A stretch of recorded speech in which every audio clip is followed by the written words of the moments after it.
Patient dressing change area, okay. Patient privacy కోసం ఇవన్నీ ఏర్పాటు చేశాం. ఇది pre and post procedure waiting recovery phase. Okay. So ఎవరైనా ప్రొసీజర్ అయ్యాక ఒక half an hour 1 hour rest తీసుకోవడం కోసం అరేంజ్ చేస్తాం. So coming to this is our wellness hub.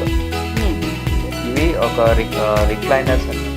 So ఇందులో పేషెంట్ రిలాక్స్ అయ్యి ఐవీ ఇన్ఫ్యూషన్ ద్వారా వాళ్ళకి మెటబాలిక్ కండిషన్స్ ట్రీట్ చేయడం, ఏవైనా ఇన్ఫ్లమేషన్స్ ఉన్నాయి అవన్నీ తగ్గించడం కోసం ప్రత్యేకమైన ఎక్విప్మెంట్స్ ఉన్నాయి.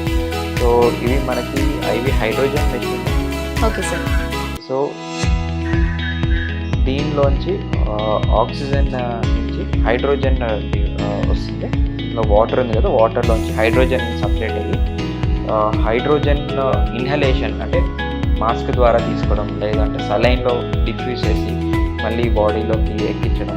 సో వీటిలో ప్రత్యేకమైన యాంటీ ఇన్ఫ్లమేటరీ ప్రాపర్టీస్ ఉంటాయి. సో సెల్యులర్ లెవెల్స్లో ఏదైనా డ్యామేజ్ అయినా మైటోకాండ్రియాకి యాక్టివేషన్ చేసి సెల్ని మళ్ళీ రిపేర్ చేస్తుంది. So it's almost like wonder drug అని చెప్పుకోవచ్చు.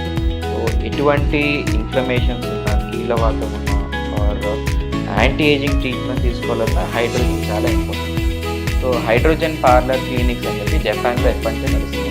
సో జపాన్లో వాళ్ళు ఏం చేస్తుంటారు, every week or every month ఒకసారి హాఫ్ అన్ అవర్ ఇన్హలేషన్ తీసుకుంటారు హైడ్రోజన్. ఈవెన్ స్పోర్ట్స్ పర్సన్ కూడా, స్పోర్ట్స్ పీపుల్ కూడా ఎవ్రీ వీక్ వాళ్ళు హైడ్రోజన్ ఇన్హలేషన్ తీసుకుంటూ ఉంటారు. సో దానివల్ల వాళ్ళకి ఎండ్యూరెన్స్ కెపాసిటీ పెరుగుతుంటే స్పోర్ట్స్ చేసే పర్ఫార్మెన్స్ కూడా ఎన్హాన్స్ అవుతుంది. సో అంత అద్భుతమైన లక్షణాలు మన హైడ్రోజన్లో ఉంటాయి. ఓకే.